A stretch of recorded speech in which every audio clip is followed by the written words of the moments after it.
They're trying to find a band. Why is this so blurry? I don't know. Pull it Oh, back. there you go. Yeah, there she is. I would love for y'all to play at my party. Hey, sweetie.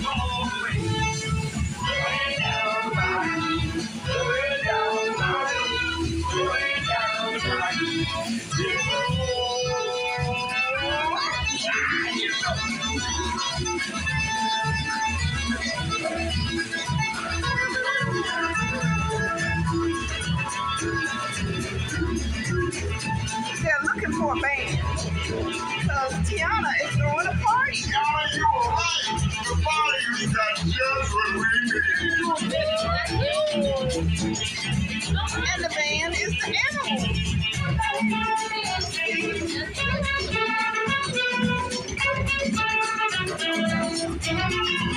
Although I missed the first part, that's okay. So guys, the story is Tiana is looking for a band because she's throwing a big party at the end of the ride. But Louis, the trumpet player, forgot to get the band. So she's going to the bayou, the Everglades, the swamp, to find the animals to play. Yeah, see, she's tired now. She's on a rock. She's tired. I hope they all come to the party to play, but let's explore a bit more. Who's this? See, he's looking for a band down there. Oh, that lady. And then she said, dig a little deeper.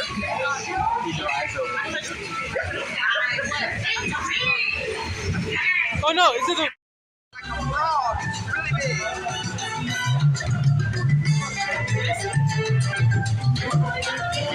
Here comes another tip. Here we come. Oh!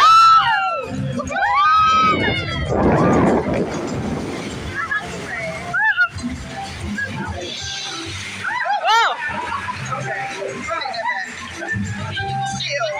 Oh no. Oh no! Please don't get me wet.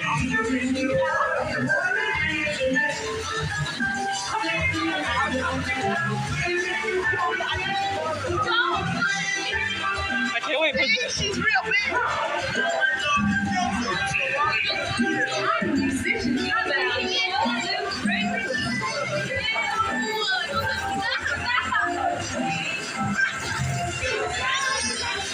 Is there another drop? Is there another drop? I think so. One more. And then we'll be at the party. Not like that.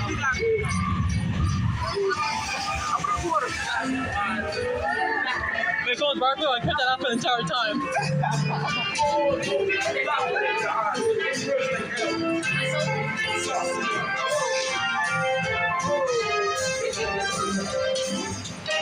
How you guys feel up there? You think you had your bath for the day? Well, you got another one. Oh, this guy. Yeah, we got it up front. That's why. They got it really a whole lot more than we got. You got my whole face is right. My glasses got it. That's the fun of being in the front seat. Okay, you got Here comes the party. Yeah, here comes the party. Here comes the party. Here we go. Yeah, that's what I designed. This is it. This is the scene. I designed them in a thing. Hey, Charlotte. Hey, Laura. Wait, you done that one? I did all of them.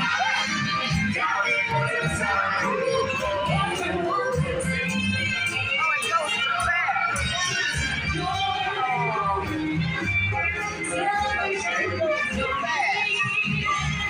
And at the end, you'll see Mama Odie. She's dressed up too. Here's Mama Odie all dressed up for the party. She's got lace on. She got say something, Mama. Say something, Mama. She's broken. Yeah, I think she's broken. She's broken. Because the snake is in it. This party wouldn't be what it is without you. Oh my goodness, you're not even moving. She broke. She broke. She old.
This one's Russia.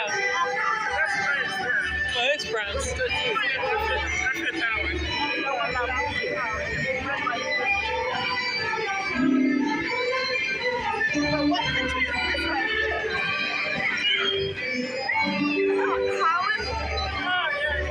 Oh, that's Irish. Irish, yeah, Irish. Now this might be Holland right here.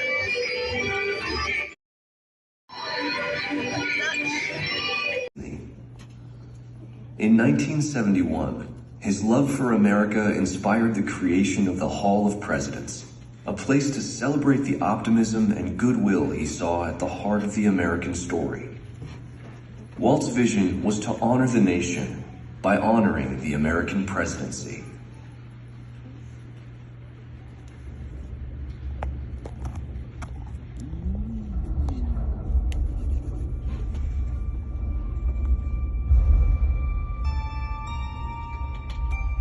It is 1783, and the smoke is clearing in the wake of the Revolutionary War. Over the course of 8 grinding years, General George Washington has led a force of shopkeepers, farmers, and Native American allies to victory over the greatest military power in the world. A new nation has been born, independent and free. The founders must form a national government. In 1787, through months of passionate debate, they create a written constitution. For the country's highest office, they imagine something new in the history of the world. A leader not born to power like a king or queen. A leader who has not seized power through conquest. A leader not separate from the people, but elected by the people. From among the people. We, the people. This is a new idea, an American idea. The idea of a president.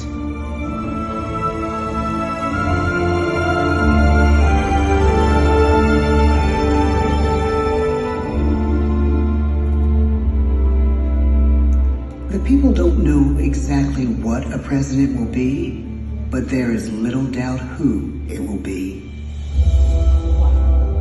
George Washington's stature and bearing have marked him as a leader. His integrity has made him a great one. Washington knows that many generals who have led successful revolutions make themselves dictators or kings. Instead, he steps down from power and retires to his home, Mount Vernon. The world takes note, and George Washington becomes the symbol of American ideals. In the first presidential election, it's Washington by a landslide. The only doubt seems to be his own. He writes, "Integrity and firmness is all I can promise. Integrity and firmness is exactly what we need." Everything he does as president will set a model for his successors. His final act may be the most important of all. After 2 terms, with no term limit in the Constitution and amid overwhelming support to stay in office, he steps down once again and hands power back to the people. He wants us to speak, to elect a new president. During the early years of the Republic, we choose leaders as different as Thomas Jefferson, John Adams, and Andrew Jackson. Elections are often bitter. Each president stands at that fiery intersection where personal character meets the challenges of the times. Some call the presidency a glorious burden. Jefferson calls it a splendid misery. We, the people, must choose well. We elect 15 presidents before the course of history brings us to the edge of a crisis like no other. A nation born of freedom still permits slavery. As the country pushes west, will new states be slave or free? The question produces bitter conflict. The issue rocks the election of 1860 and brings Abraham Lincoln onto the national stage.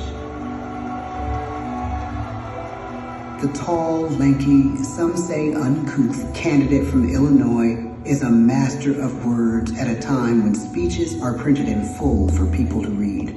A house divided against itself cannot stand, he has said. With Lincoln's election, the House does indeed divide. Civil War. 11 states secede from the Union. The war becomes a defining passage in the American story. The president's own inner strength and depth of character changed the course of history. Lincoln had come up the hard way on the American frontier, desperately poor, with less than a year of formal schooling. His early years were scarred by tragedy, the death of his mother, his sister, his first love. He struggles with depression, but never loses his determination to rise above it. He once said he's driven by a desire to leave the world a little better place for having lived in it. The war rages. Lincoln fights to preserve the Union and end slavery. Neither is a sure thing. At Gettysburg, Pennsylvania, 6 months after one of the bloodiest battles of the war, the president dedicates a cemetery to the thousands of soldiers who died there, in words we can never forget.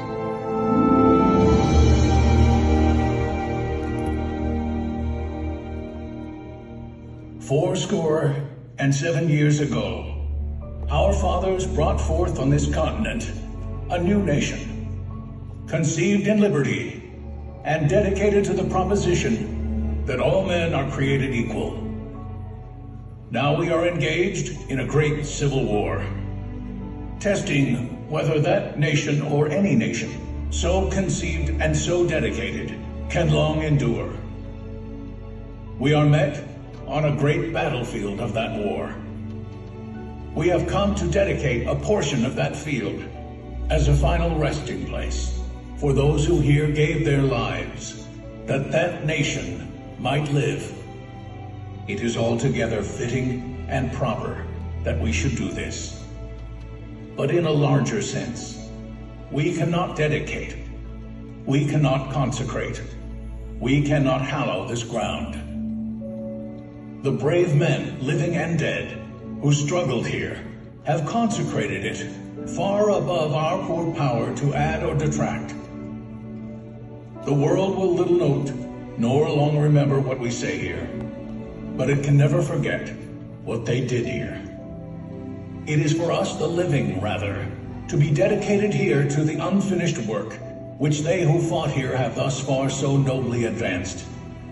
It is rather for us to be here dedicated to the great task remaining before us, that from these honored dead we take increased devotion to that cause for which they gave the last full measure of devotion. That we here highly resolve that these dead shall not have died in vain, that this nation, under God, shall have a new birth of freedom, and the government of the people, by the people, for the people, shall not perish from the earth. The blood of over 500,000 Americans is spilled in this civil war. President Lincoln's enduring hope is to give true meaning to the sacrifices of so many, to lead us to that new birth of freedom. With the end of the war and the end of slavery, a new birth truly begins. As we roll toward the 20th century, settlers roll west on wagon wheels and railroads connect the nation coast to coast. Millions of immigrants pour in from Europe and Asia. Population doubles. Our economy triples. Our standing among nations rises. We need presidents who can lead both at home and abroad. At the same time, a young Theodore Roosevelt is retreating from New York politics and personal tragedy. The death of his wife and his mother on the same day in the same house. In the Badlands of North Dakota, he rethinks his life and the life of his country. He returns stronger in body and spirit. His renewed energy is just what his country needs.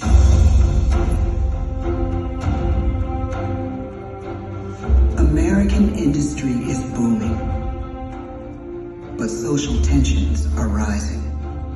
A progressive movement is bubbling up, pushing for change, and change is needed in the working and living conditions in cities. The gap widens between rich and poor. The demand for change grows stronger.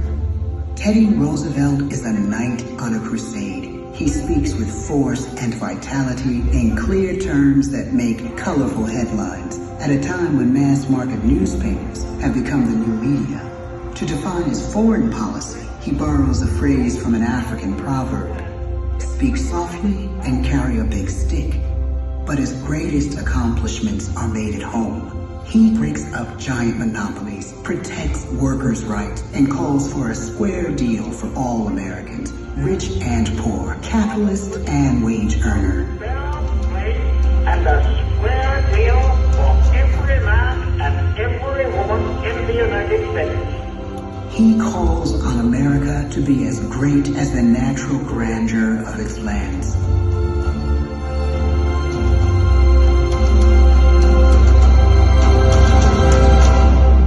Keep your eyes on the stars and your feet on the ground, he tells us. And we do.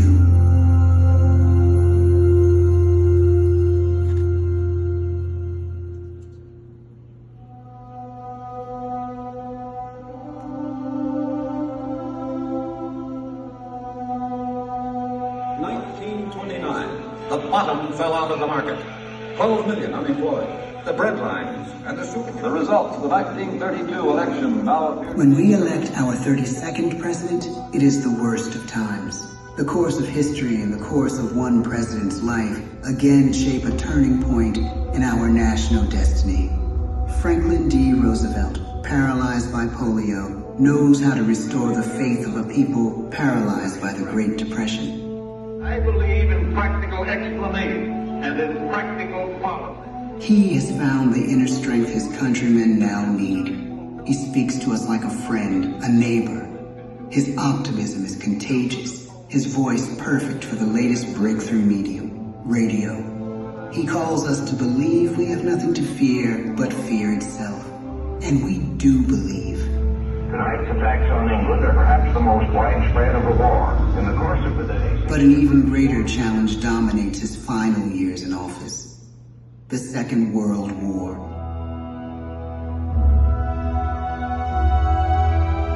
We must be the great arsenal of democracy. This is an emergency as serious as war itself. We stun the world with our production. When bombs fall on U.S. troops in Pearl Harbor, he calls us to fight on the war front and sacrifice on the home front.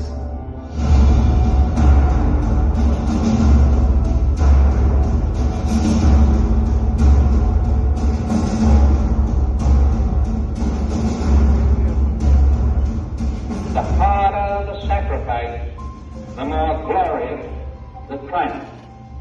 So spoke America in the year 1776. So speak Americans today.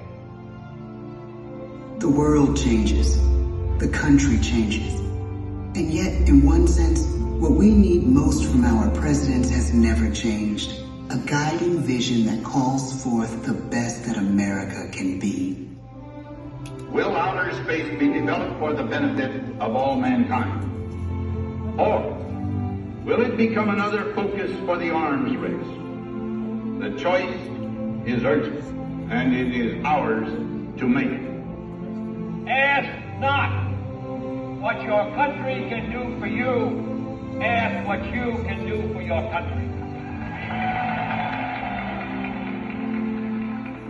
But really, it's all of us who must overcome the crippling legacy of bigotry and injustice. And we shall overcome. One of the agreements that President Sadat and Prime Minister Begin are signing tonight is entitled A Framework for Peace in the Middle East. Mr. Gorbachev, tear down this wall. You have lost too much, but you have certainly not lost America. I can hear you. The rest of the world hears you. Loving this country requires the willingness to speak out for what is right, to shake up the status quo. That's America. Our presidency is no longer just an idea.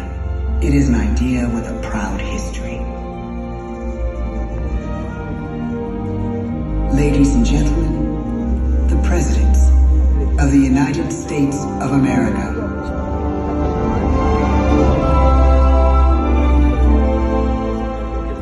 George Washington, John Adams, Thomas Jefferson, James Madison, James Monroe, John Quincy Adams, Andrew Jackson, Martin Van Buren, William Henry Harrison, John Tyler, James K. Polk, Zachary Taylor, Millard Fillmore, Franklin Pierce, James Buchanan, Abraham Lincoln, Andrew Johnson, Ulysses S. Grant, Rutherford B. Hayes, James A. Garfield, Chester A. Arthur, Grover Cleveland, Benjamin Harrison, William McKinley, Theodore Roosevelt, William Howard Taft, Woodrow Wilson, Warren G. Harding, Calvin Coolidge, Herbert Hoover, Franklin D. Roosevelt, Harry S. Truman, Dwight D. Eisenhower, John F. Kennedy, Lyndon B. Johnson, Richard M. Nixon, Gerald R. Ford, Jimmy Carter, Ronald Reagan, George Bush, Bill Clinton, George W. Bush, Barack Obama, Joe Biden.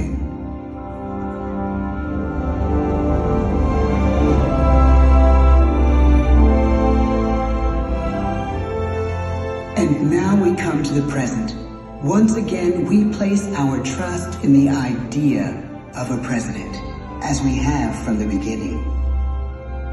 My fellow citizens, no event could have filled me with greater anxieties than that notification on the 14th day of April, 1789, that you had selected me to lead our nation. But it was with the confidence of my fellow citizens that I took an oath. 35 simple words that have been repeated by every American president throughout history. I, Donald John Trump, do solemnly swear that I will faithfully execute the office of President of the United States and will, to the best of my ability, preserve, protect, and defend